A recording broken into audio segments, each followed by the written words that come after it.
નમસ્તે વિદ્યાર્થીઓ, કેમ છો? મજામાં ને? આજે આપણે ધોરણ 3 માધ્યમ ગુજરાતી વિષય હિન્દીમાં ભણીશું.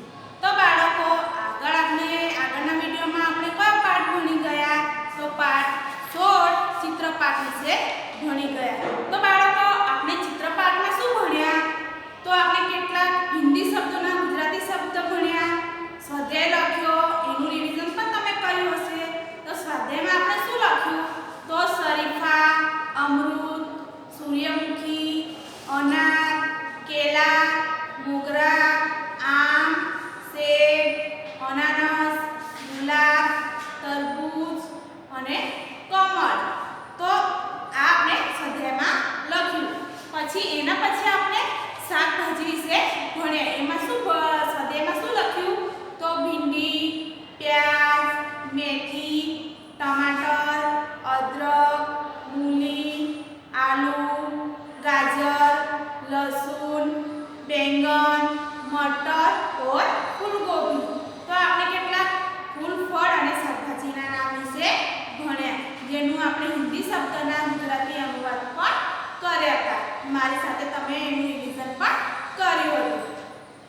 તો બાળકો, આજે આપણે શું ભણવાનું છે? તો પાઠ 17 कौन कहाँ रहता है.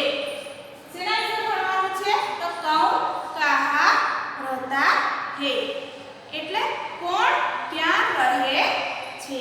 તો બાળકો, તમારા પાઠ્યપુસ્તકની અંદર પેજ નંબર 40 અને 41 પર ચિત્રો આપેલા છે, જેમાં આપણે એના વિશે ભણવાનું છે. તો બાળકો, કોણ ક્યાં રહે છે? તો આ પાઠમાં જે રહેઠાણનું નિરૂપણ થયેલ છે, જેમાં મનુષ્યો, પશુ, પક્ષીઓના રહેઠાણનો ઉલ્લેખ થયેલો છે. આ પાઠમાં શું છે? પશુ, પક્ષી અને મનુષ્યના રહેઠાણનો ઉલ્લેખ થયેલ છે. આપણા જીવન માટે હવા, પાણી અને રહેઠાણ ખૂબ જ જરૂરી છે. આપણા જીવન માટે શું જરૂરી છે? તો હવા, પાણી અને ખોરાક માટે હવા, પાણી અને રહેઠાણ ખૂબ જ જરૂરી છે. બરાબર. માણસોને જીવવા માટે વનસ્પતિ અને પ્રાણીઓ પર આધાર રાખવો પડે છે. એ જ રીતે વનસ્પતિ અને પ્રાણીઓને પણ આધાર રાખવો પડે છે. આમ આપણું જીવન પરસ્પર સંકળાયેલું હોય છે. તો બાળકો, આપણે શેની વાત કરી? તો આપણે રહેઠાણની વાત કરી. તો મનુષ્ય, પ્રાણીઓ અને પક્ષીઓને શેની જરૂર પડે છે? તો જીવન જીવવા માટે હવા, પાણી, ખોરાક અને રહેઠાણની ખૂબ જ જરૂર હોય છે. અને માણસોને વનસ્પતિ અને પ્રાણીઓ ઉપર આધાર રાખવો પડે છે. એ જ રીતે પ્રાણીઓને પણ માણસો ઉપર આધાર રાખવો પડે છે. આમ પરસ્પર જીવન સંકળાયેલું હોય છે.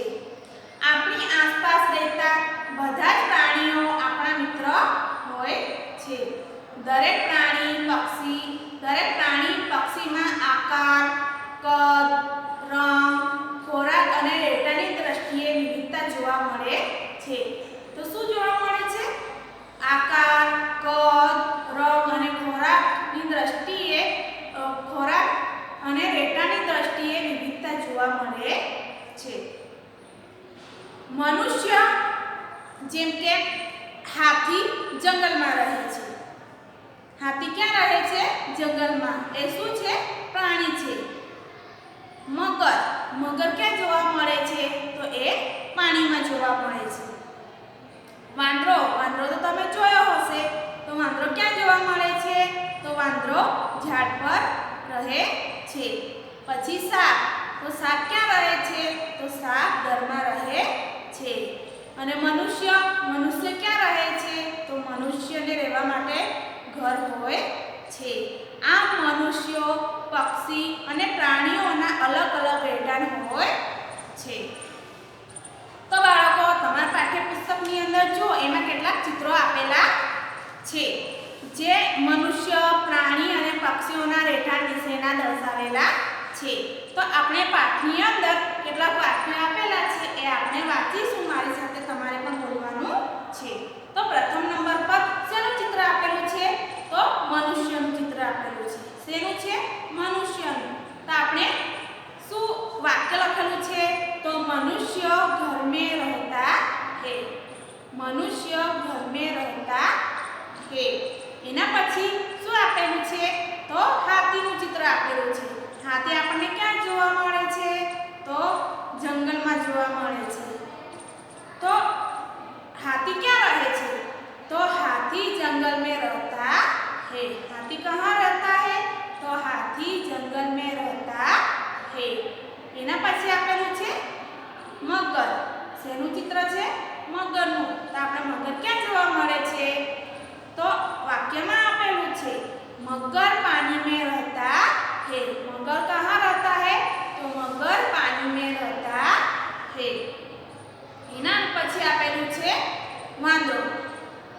ચિત્ર આપેલું છે વાંદરો, તો આપણે હિન્દીમાં એને શું કહીએ?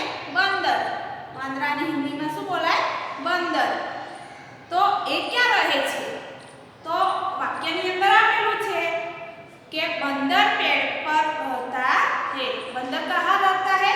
तो बंदर पेड़ पर रहता है। એના પછી આપેલું છે સાપ. શેનું ચિત્ર છે? સાપનું. તો સાપ कहाँ रहता है? तो साप बिल में रहता है। कहाँ रहता है? साप बिल में रहता है।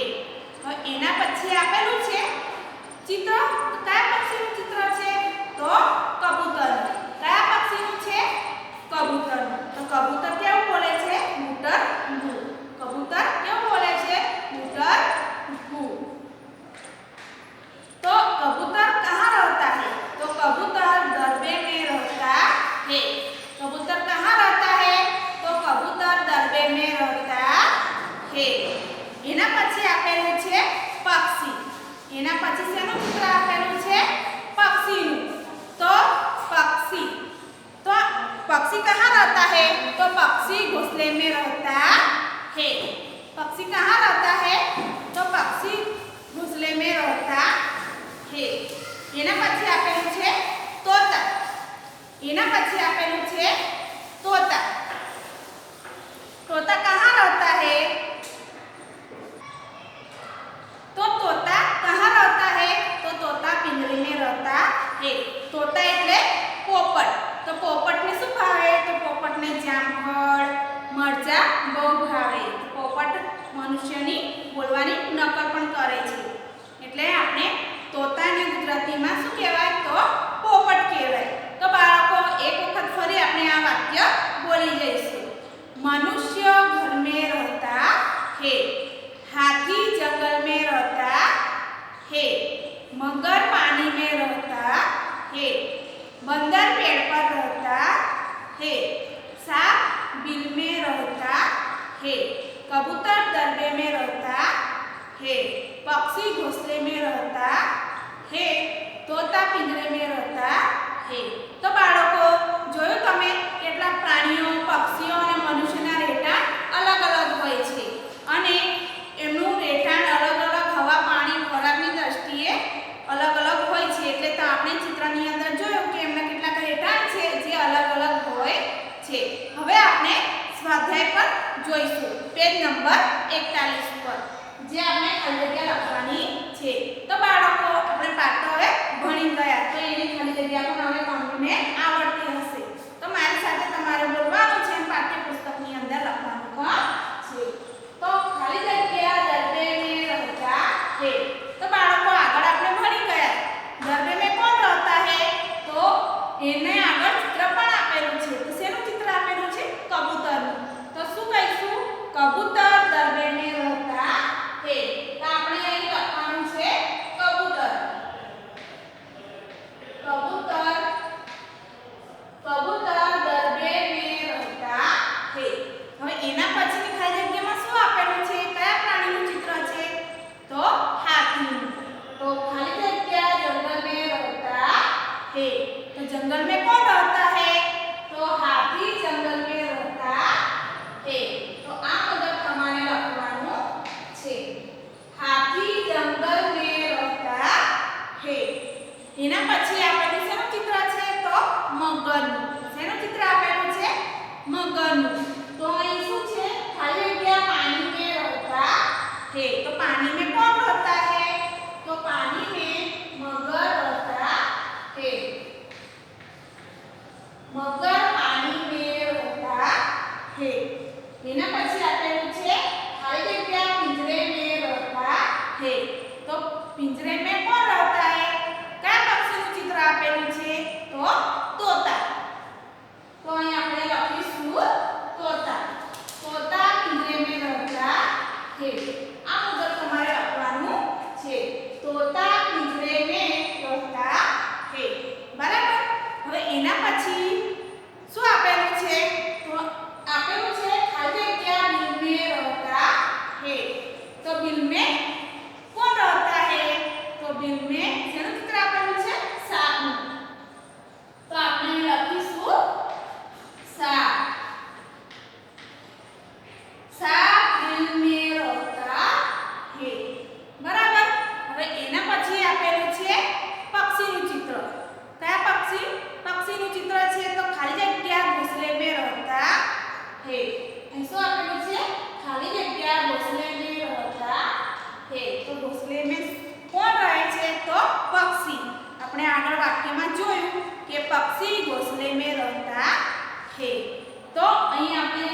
વાંદરો.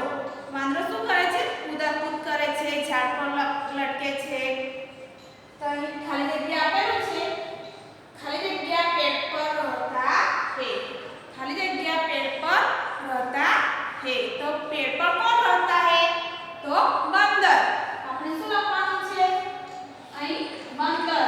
बंदर पेड़ पर रहता है. બરાબર. તો જો તમે તો કેટલા પ્રાણીઓ, પક્ષીઓના અને મનુષ્યના રહેઠાણ અલગ અલગ હોય છે. હવે મારી સાથે તમારે એક વખત બોલી જવાનું છે. પાઠ્યપુસ્તકની અંદર જે તમે લખેલું એ તમારે જોવાનું છે. तो कबूतर दरबे में रहता है. कबूतर दरबे में रहता है. हाथी जंगल में रहता है. हाथी जंगल में रहता है. मगर पानी में रहता है. मगर पानी में रहता है.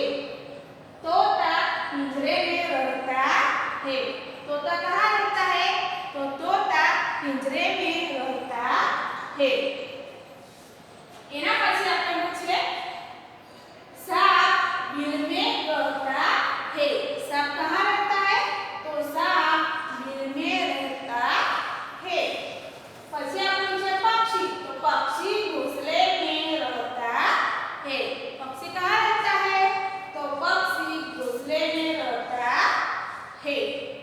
એના પછી આપણું છે મનુષ્ય. તો મનુષ્ય ઘર में रहता है. મનુષ્ય ઘર में रहता है. એના પછી આપણું છે बंदर. तो बंदर पेड़ पर रहता है. बंदर पेड़ पर रहता है. તો બાળકો જે આપણે ખાલી જગ્યા લખી એને આપણે એક વખત બોલીશું. તો પ્રથમ નંબર પર શું લખ્યું છે? કબૂતર. તો કબૂતર कहाँ रहता है? तो कबूतर दरबे में रहता है. પછી લખ્યું છે હાથી. તો હાથી कहाँ रहता है? तो हाथी जंगल में रहता है. પછી લખ્યું છે मगर. मगर. तो मगर कहाँ रहता है? तो मगर पानी में रहता है. એના પછી લખ્યું છે तोता. तो तोता कहाँ रहता है? तो तोता पिंजरे में रहता है. એના પછી આપણે લખ્યું છે सांप. तो सांप कहाँ रहता है? तो सांप बिल में रहता है. એના પછી લખ્યું છે पक्षी. तो पक्षी कहाँ रहता है? तो पक्षी घोंसले में रहता है. પછી લખ્યું છે मनुष्य. तो मनुष्य कहाँ रहता है? तो मनुष्य घर में रहता है. એના પછી આપણે લખ્યું છે बंदर. तो बंदर कहाँ रहता है? तो बंदर पेड़ पर रहता है. તો બાળકો આ આપણે પાઠ 17 કોણ કहाँ रहता है એનું આપણે પાઠ ભણ્યા અને એનું સ્વાધ્યાયમાં ખાલી જગ્યા લખી છે જેનું તમારે રિવિઝન કરવાનું છે. હવે આવતા વિડિયોમાં આપણે